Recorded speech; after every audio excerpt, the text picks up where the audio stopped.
In the frantic days of World War II, the U.S. shipyards were a whirlwind of activity, a thunderous symphony of metal clanging and sparks flying, where every second counted and the enemy waited just beyond the horizon. But amid this chaos, one seemingly ordinary welder noticed something that would defy logic and tradition, a small, ridiculous trick that would slash the time to assemble a victory ship from 40 grueling days to a staggering 5. And in that instant, the entire understanding of naval production began to tremble. From dawn till dusk, the men labored under the unforgiving heat, their sweat mixing with the oily tang of steel, every beam and hull section painstakingly fitted. Yet the welder's mind raced with the audacity of an idea so simple, so elegantly clever, that it had the potential to rewrite the rules of mass production. He didn't shout it, didn't announce it, but quietly began to test the method in the shadows of the dockyard, where every spark he struck seemed to whisper a promise of unprecedented speed. As the first hull sections began to move under his new method, skeptics watched with narrowed eyes, muttering about impracticality and foolishness.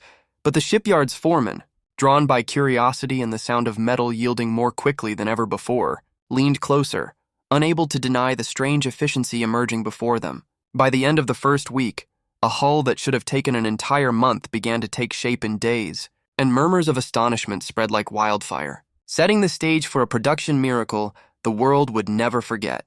The air itself seemed charged, vibrating with the unspoken tension of innovation and the thrill of watching what was deemed impossible become reality. And as the sun set over the dockyard, the welder wiped his brow, not knowing he had not just shortened construction time, but had ignited a chain reaction that would fuel the Allies' naval dominance, leaving everyone on edge with anticipation of what would happen next. In the frantic dawn of 1944, the American shipyards were a theater of urgency and desperation, a sprawling cathedral of steel and fire where every hammer strike, every clanging echo off the riveted decks, carried with it the weight of a world at war. And in the midst of this mechanical storm, one welder, unremarkable in appearance but extraordinary in observation, noticed a sequence of inefficiencies that had become invisible to those blinded by routine. His eyes, trained by years of bending metal, recognized the smallest misalignments, the subtle lags in workflow, the micro-pauses between welds that collectively added days to the production schedule. And he began to imagine a method so simple, so audacious, that it appeared almost laughable, a trick that would compress what the engineers deemed immovable into something shockingly rapid. Sparks danced like fireflies around his gloves as he methodically tested the new approach in secret, cutting, joining, and adjusting with a precision that seemed to defy the relentless pace of the yard. And the men nearby, unaware of his quiet rebellion against convention, carried on with the customary rhythm of assembly, oblivious to the impending revelation that would render their months of labor nearly obsolete. The first trial was almost anticlimactic. A small section of hull slid into place in a fraction of the usual time, the seams aligning perfectly and the metal responding to his touch with an almost uncanny obedience, as though the ship itself recognized that it had been freed from the constraints of outdated procedure. Yet, despite the astonishing results, skepticism lingered like a shadow over the yard, with foremen and engineers muttering about impossibilities, the laws of physics, and the foolishness of a single man challenging institutional norms, while the welder simply wiped his brow and continued, fueled by a mix of quiet pride and a gnawing tension that this secret, if revealed too soon, might be dismissed entirely. Each subsequent trial compounded the disbelief. Hull sections, once stubborn and unyielding, now slid together as though magnetically drawn. Welding lines that previously required hours were now completed in minutes, and the workflow ripple effect spread outward, freeing men from repetitive constraints and allowing them to focus on tasks that demanded judgment and skill rather than brute effort. The welder, his heart pounding with every success, began to document the process mentally, each observation a potential chapter in a story of industrial ingenuity, a story that, if told correctly, would echo far beyond the walls of the shipyard. Day turned to night, yet the yard never slept, and the rhythmic clamor of rivets, torches, and footsteps created a hypnotic backdrop for an innovation that was simultaneously invisible and revolutionary, a revolution that threatened to overturn decades of shipbuilding doctrine.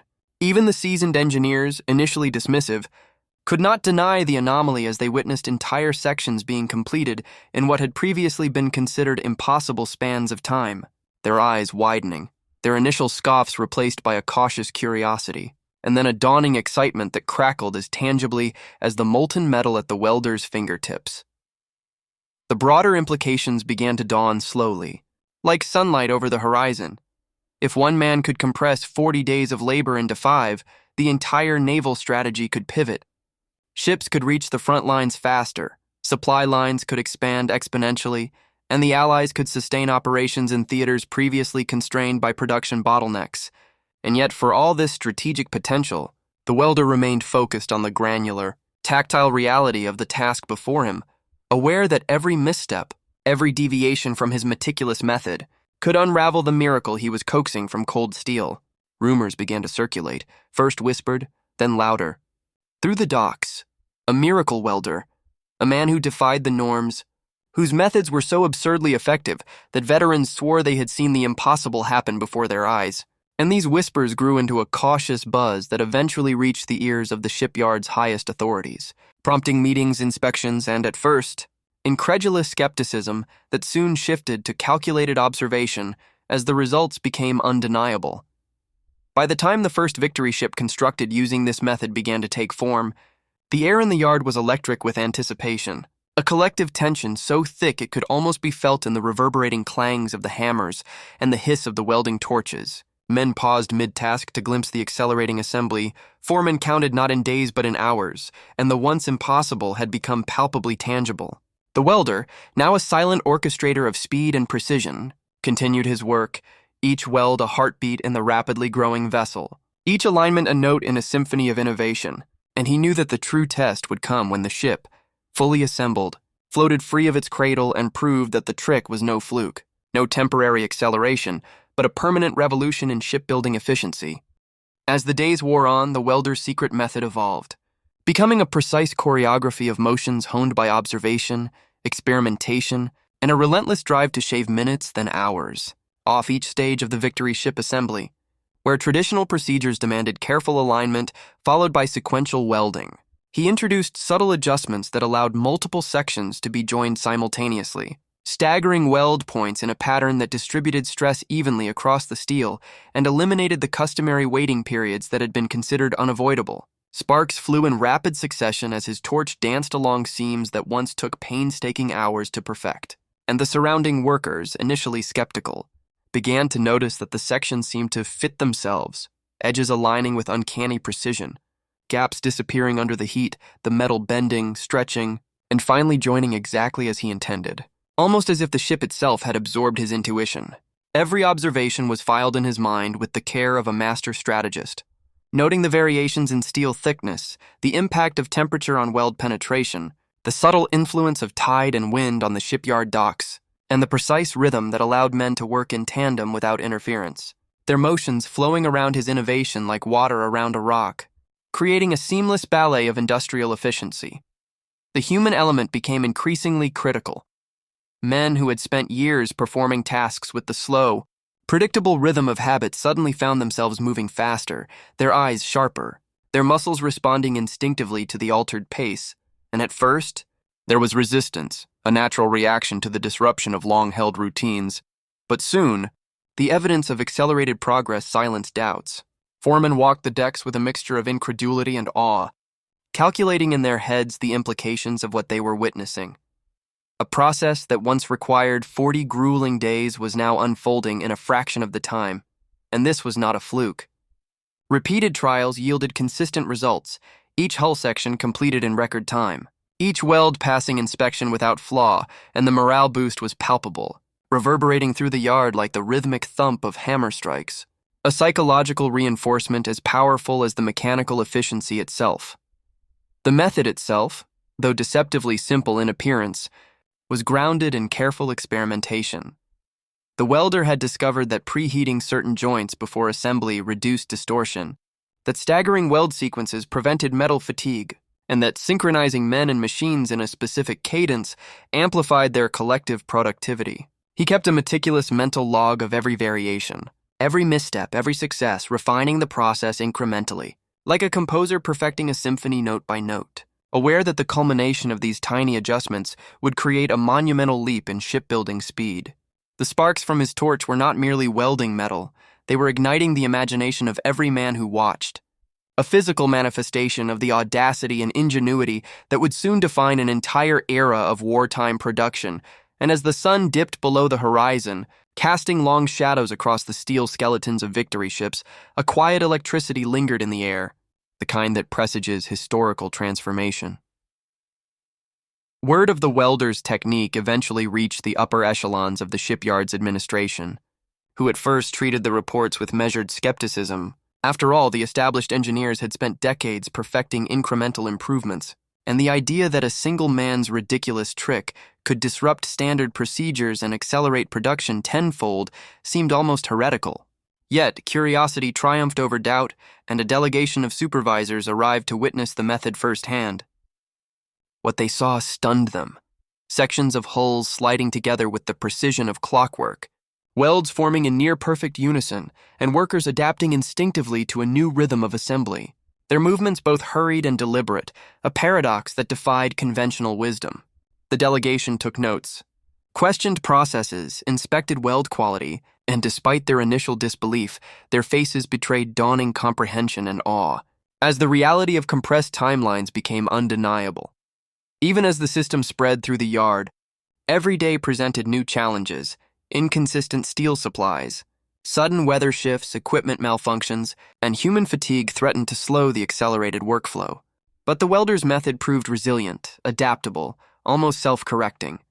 The pace of innovation continued unabated, and each obstacle became another opportunity to refine the process, enhancing efficiency and proving the method's robustness. The workers themselves became evangelists, quietly sharing insights, suggesting minor improvements, and collectively becoming a living extension of the original idea, their loyalty and excitement reinforcing the momentum and amplifying the psychological impact of what was unfolding. The suspense and intensity of this transformation created a palpable tension in the air, as though everyone in the yard, from the newest apprentice to the senior foreman, were participants in a high-stakes experiment whose outcome could change the course of the war. As the days blurred into weeks, the first full victory ship constructed using the welder's method began to rise from the shipyard like a colossus of steel and determination, each hull section a testament not only to human ingenuity, but to the relentless pressure of wartime necessity, and the sense of suspense in the air was palpable, a tension so thick it seemed almost tangible, as if the very steel itself held its breath in anticipation. The workers, now fully accustomed to the accelerated pace, moved in coordinated waves, their muscles synchronized, their eyes scanning constantly for misalignments, gaps, or imperfections that might compromise the miraculous speed at which the ship was taking form. And yet, beneath the efficiency, there was a quiet undercurrent of anxiety. Would this compressed timeline compromise quality? Could the welded joints withstand the stresses of the ocean? And as these questions lingered, the welder's mind raced ahead, calculating tolerances, visualizing the ship floating free of the cradle, imagining the moment when the first complete vessel would prove the skeptics wrong in the most dramatic fashion. The supervisors, once skeptics, now followed every step with a mixture of awe and trepidation, their eyes darting from one operation to another, noting the unusual sequence of assembly, the unconventional staggering of welds, the precise timing of crane movements, and the unprecedented coordination between men and machines. Some muttered quietly to themselves about what they were witnessing, phrases like impossible and ridiculous genius slipping into conversation, while others simply watched in stunned silence, unable to reconcile decades of traditional wisdom with the radical efficiency before them. The dockyard, normally a cacophony of routine clanging, now thrummed with the rhythm of innovation, the repetitive hammering replaced by a synchronized flow of tasks that seemed almost choreographed, a mechanical ballet in which every actor, from welder to crane operator, played a critical part. And in the midst of this orchestrated frenzy, the original welder moved with calm precision, the eye of the storm, each motion deliberate, each decision instantaneously influencing the tempo of the entire yard. As the hull sections joined with unprecedented speed, the psychological impact on the workforce was profound. Men who had begun the war with limited faith in the American industrial capacity now stood astonished at their own productivity, their morale bolstered by the tangible proof that human ingenuity could overcome even the most formidable of logistical challenges. And the story of the ridiculous trick began to circulate beyond the yard, whispered among workers in nearby factories and echoing through naval supply offices, creating a subtle but unstoppable wave of anticipation and excitement. Each completed section became a milestone, a visual confirmation of the impossible becoming reality, and the tension mounted with every progress report. Would the final assembly live up to the promise, or would the compressed timeline collapse under its own audacity? Every man involved felt the weight of this suspense, and even those far from the shipyard, reading telegrams and memos, sensed the extraordinary nature of what was unfolding. The military planners, initially skeptical of the entire project, began to recognize the strategic potential. If a victory ship could be completed in 5 days instead of 40, the Allied supply chain could expand exponentially, reinforcements could arrive faster, and entire naval campaigns could be executed with unprecedented speed and flexibility. Yet, the pressure on the welder and the shipyard workforce intensified as deadlines loomed and expectations soared, creating a high-stakes environment in which every decision, every weld, every calculation mattered.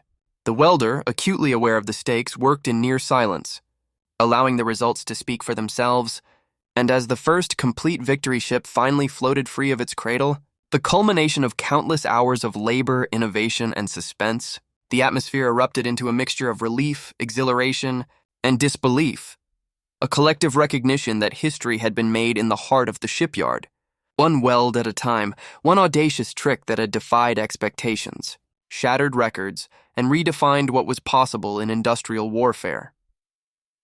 In the days and weeks following the launch of the first victory ship assembled using the welder's unconventional technique, the dockyard became a crucible of relentless efficiency and rising legend, as every subsequent hull, deck, and superstructure was completed in record-breaking time, the rhythm of sparks and steel echoing through the air like the heartbeat of an industrial miracle. And the men, now seasoned by the rapid pace, moved with an almost instinctual understanding of the process, a silent choreography born from experience and necessity. Observers from Naval Command, initially doubting the feasibility of such rapid construction, found themselves compelled to revise strategic plans, adjusting supply schedules, deployment orders, and even shipyard logistics to account for the newfound velocity of production. And telegrams sent to Washington and across Allied command centers carried the single word that captured both disbelief and hope: miraculous. Each day, as another ship floated free of its cradle in a fraction of the traditional 40-day time frame, the psychological shockwave rippled across the workforce, the military, and the nation, reinforcing the awe-inspiring idea that one man's ingenuity could indeed bend the rules of reality and accelerate the machinery of war. The welder himself, though the quiet architect of this transformation, remained immersed in meticulous observation and adaptation, constantly scanning the workflow for minor inefficiencies, slight misalignments, or emerging bottlenecks that could undermine the extraordinary pace. His mind worked continuously, calculating the stress loads on welds, the interplay of heat and metal, and the precise timing needed to allow multiple teams to operate in perfect harmony without interfering with each other. And every adjustment he made was amplified across the yard, as if a single thought transmitted instantaneously through the very framework of the victory ships themselves. Workers, now deeply invested in the process, began to contribute insights, suggestions, and innovations of their own, creating a collective intelligence that transformed the yard into a living organism of productivity. Each member performing their role with heightened awareness, confidence, and the thrill of participating in something historically unprecedented. The suspense of each day was tangible. Would the next ship match or exceed the previous record?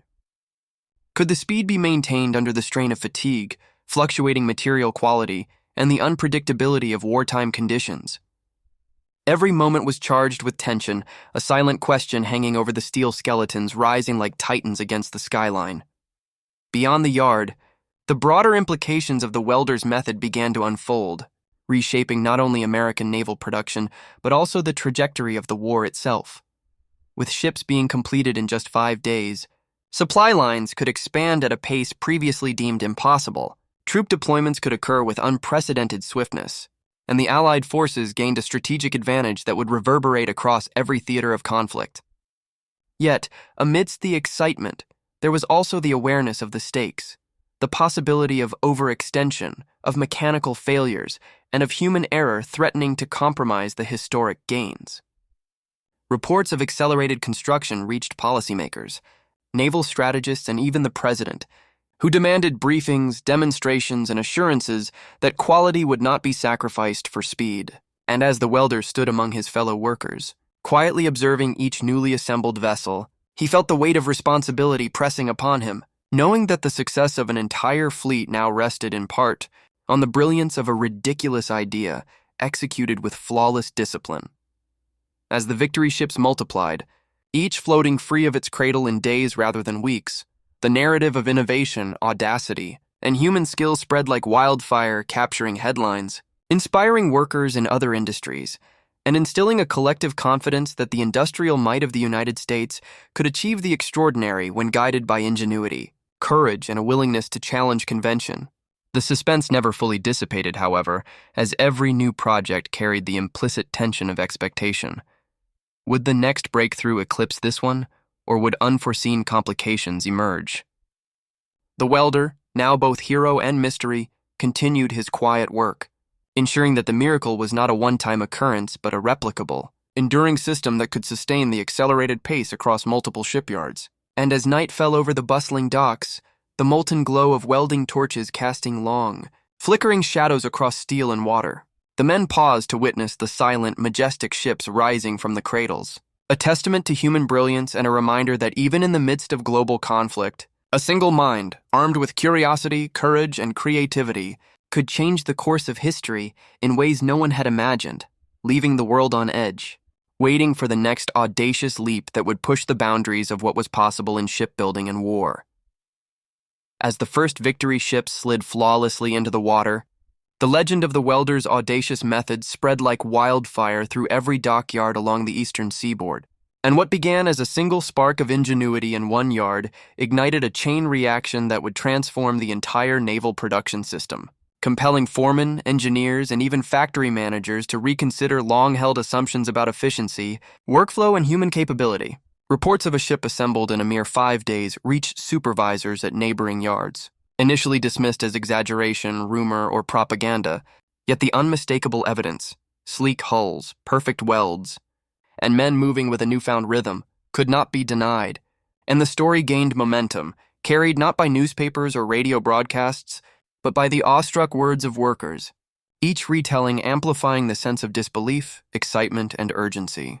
Men who had spent years following meticulous, time-consuming protocols now watched, riveted, as one individual's insight shattered the limitations of their craft, proving that speed did not inherently sacrifice quality, that audacity could coexist with precision, and that the conventions of shipbuilding, once considered immutable, could be rewritten with courage, discipline, and careful experimentation.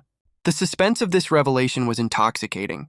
As new teams attempted to replicate the method, every misalignment, every hesitation, every moment of uncertainty was magnified by the knowledge that history was unfolding in real time, that the world's attention, though unseen, was implicitly focused on the outcome of this unprecedented industrial transformation.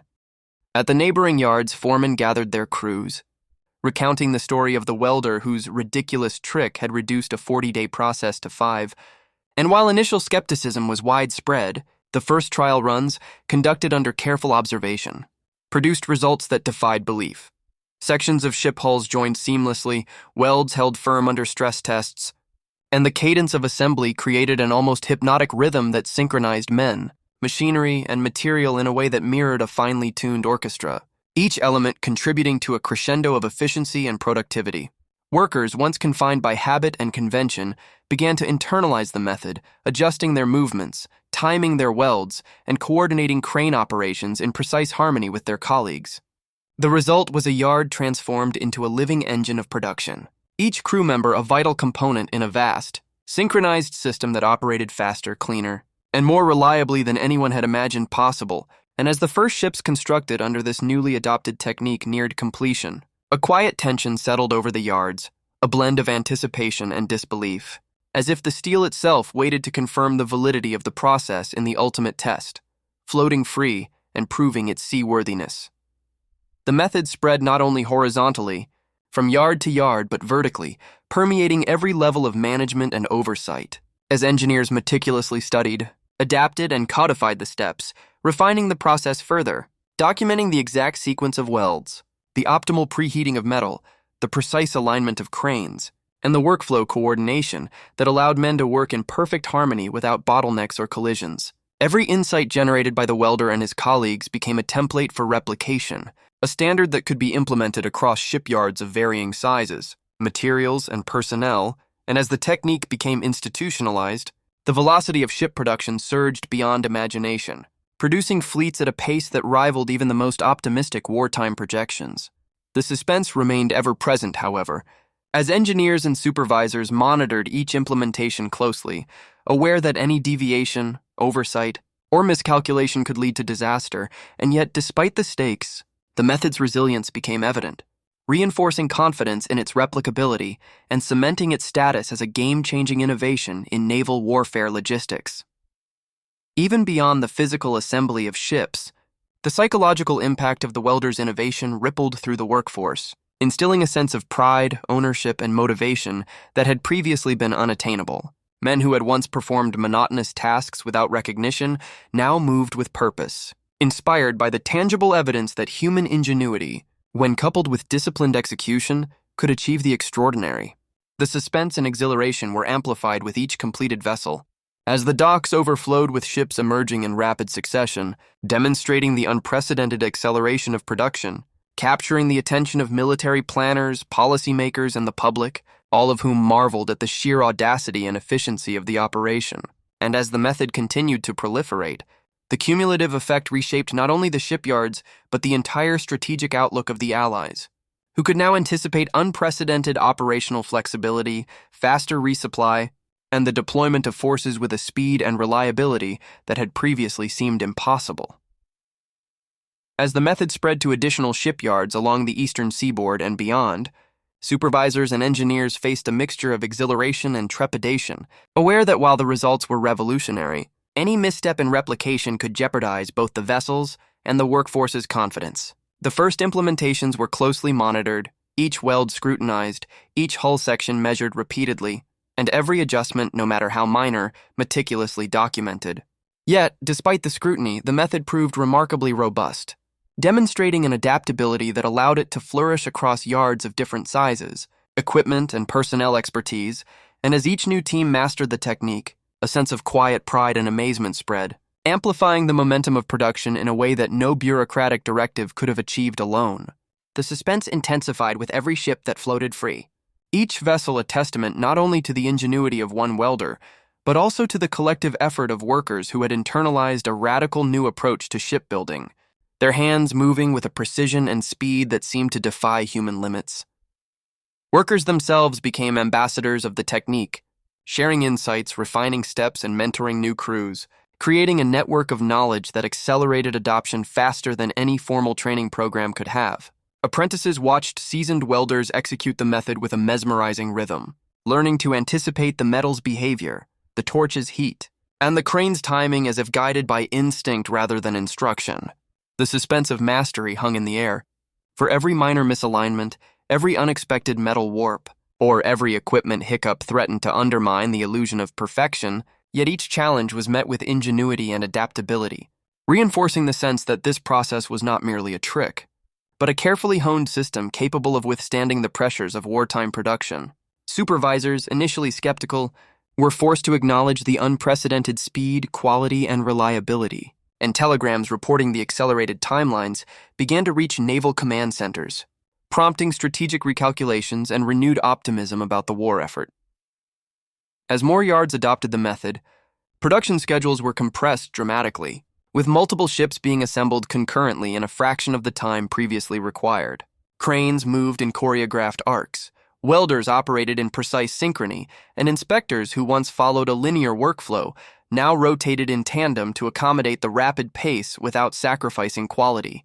The method's spread also highlighted the human dimension of industrial transformation as men and women adapted to a new rhythm, their confidence soaring as they realized that skill, focus, and cooperation could yield results beyond what anyone had imagined. The suspense remained high, for even a minor disruption, material shortages, equipment malfunction, or weather delays, had the potential to unravel weeks of carefully coordinated work. Yet each time such obstacles arose, the adaptability of the process and the ingenuity of the workforce allowed progress to continue with minimal disruption, reinforcing the idea that this was not a fleeting innovation, but a sustainable revolution. The strategic implications of the accelerated production became impossible to ignore. Naval planners could now anticipate the deployment of fleets at an unprecedented tempo. Resupply operations could be executed with far greater efficiency, and the Allied war effort gained a logistical advantage that threatened to shift the balance in critical theaters.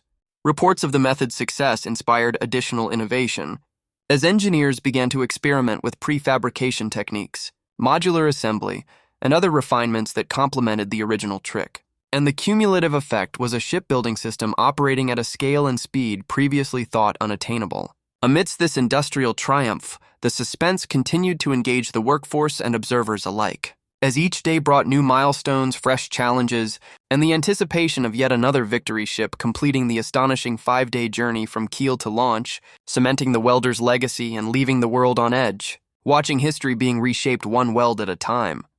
As weeks passed, the ripple effect of the welder's innovation extended far beyond the initial yards, transforming entire regions into hubs of industrial marvel, where the cadence of welding torches, crane movements, and hammer strikes created a hypnotic rhythm that embodied both discipline and inspiration. The workers, once constrained by rigid protocols, now operated within a dynamic system, responding instinctively to the flow of production, anticipating the needs of their colleagues, and adapting with a level of intuition that blurred the line between human skill and mechanical precision. In each yard, supervisors documented every adjustment, noting how subtle modifications, slightly altered welding sequences, minor shifts in crane timing, or refined preheating techniques produced cascading improvements that further reduced assembly time, while the suspense of each new trial kept the workforce alert, energized, and psychologically invested in the success of the project, aware that each completed ship was both a personal triumph and a contribution to a global effort. Apprentices and seasoned welders alike shared a quiet sense of camaraderie, their interactions imbued with the thrill of participating in a historical transformation, and stories circulated of individuals whose ingenuity, like that of the original welder, contributed small but vital refinements that multiplied the method's effectiveness across the fleet. The suspense deepened with every milestone, for even a minor error, a misaligned beam, a momentary lapse in concentration, had the potential to disrupt the rhythm and jeopardize both speed and structural integrity. Yet each challenge was met with collective ingenuity, creating an environment where human skill and collaborative problem-solving became inseparable from mechanical efficiency. Observers from Naval Command visited the yards regularly, their initial skepticism replaced by awe as they witnessed the seamless integration of labor, technology, and innovative technique, and reports detailing accelerated construction, times, and the flawless quality of welds prompted strategic recalibrations that recognized the unprecedented advantage being delivered to the Allied forces. Beyond the technical mastery, the psychological impact on the workforce was profound. Men and women who had previously endured monotonous, time-consuming labor now found themselves at the forefront of a living revolution, their pride, confidence, and morale soaring alongside the ships that rose from the cradles at unprecedented speed. The suspense and exhilaration of witnessing history being made daily reinforced a culture of excellence, ingenuity, and adaptability that became self-sustaining. As workers motivated one another, shared insights, and collectively refined practices, ensuring that the method's replication across multiple yards maintained both pace and quality.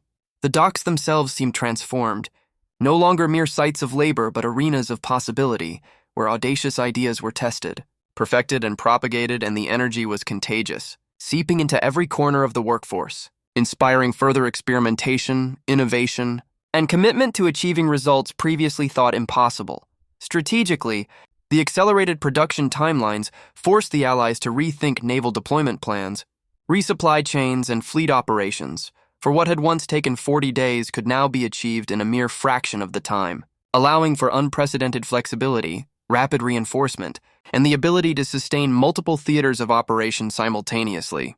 The suspense was now global, as commanders and planners eagerly awaited updates, tracking the progress of each victory ship, aware that the success of campaigns could hinge on the consistent performance of these radically accelerated yards.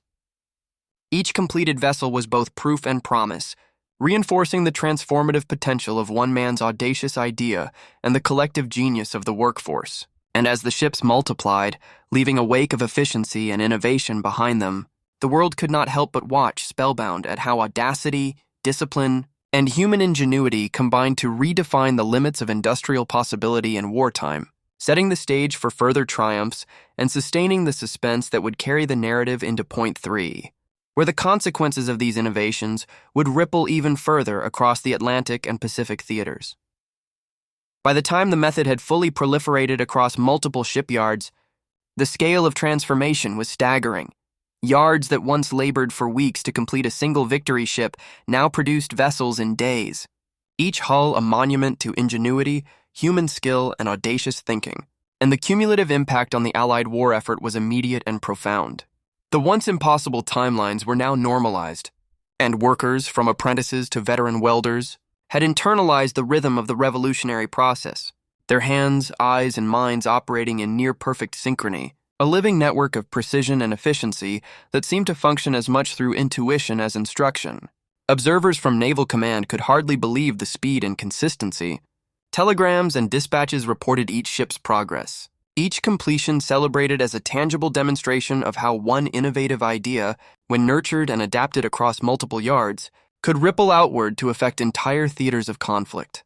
Suspense remained a constant companion, for every new yard adopting the method faced the high stakes of expectation, the pressure to replicate flawless results, to meet strategic deadlines, and to maintain the balance between speed and structural integrity created a tense, electrifying atmosphere that infused every corner of the production network. Each crew became both student and innovator, experimenting with refinements while following the foundational principles of the original technique, creating a feedback loop of continuous improvement that multiplied productivity without sacrificing quality. Minor adjustments to welding sequences, preheating protocols, and crane coordination created measurable gains, and the sharing of knowledge between yards ensured that lessons learned in one region benefited every other, creating an unprecedented level of industrial cohesion and collaborative genius. The suspense was heightened by the relentless pace. A single mistake could disrupt the flow, and yet each ship launch successfully reinforced confidence, morale, and a sense of collective accomplishment, as men and women recognized their part in a historic achievement, knowing that their labor directly supported the war effort and, more importantly, that they were participating in a story that would be remembered for generations. The strategic and psychological ramifications extended beyond the yards themselves. Naval commanders could deploy ships faster, resupply operations accelerated, and the Allies could sustain campaigns with a level of logistical flexibility that fundamentally altered the balance of power. The world watched in awe as these industrial marvels, born of a single welder's ingenuity, multiplied across the coasts, proving that audacity, discipline, and collaboration could achieve the extraordinary. Reports of rapid ship assembly reached the highest levels of government, inspiring further investment, attention, and morale-building propaganda that highlighted American industrial ingenuity as a key factor in securing victory. Workers, supervisors, and strategists alike were caught in a shared suspense, united by the knowledge that the next vessel could surpass the last, that each day's progress was both a test and a triumph, and that history itself was being written in real time through the sweat, skill, and ingenuity of ordinary men accomplishing extraordinary feats. As the final ships of this wave were completed, the magnitude of transformation became undeniable. Yards once thought incapable of high-speed production were now operating at levels previously considered impossible. The method had proven scalable, replicable, and sustainable, and the entire shipbuilding ecosystem had been fundamentally altered. The welder, whose audacious insight had sparked this revolution, remained at the heart of the narrative, his presence a symbol of how innovation, courage, and meticulous attention to detail could overcome entrenched systems, challenge convention, and redefine the possible. The suspense did not end. Rather, it evolved, setting the stage for the next chapter of the story, where the consequences of this accelerated production would ripple across the Atlantic and Pacific, influencing battles, campaigns, and the very course of the war itself. And as the sun set over the bustling docks, casting long shadows across the gleaming hulls of victory ships, the world held its breath, aware that something extraordinary had been achieved, yet waiting to see just how far the ripple of one man's ridiculous idea could spread.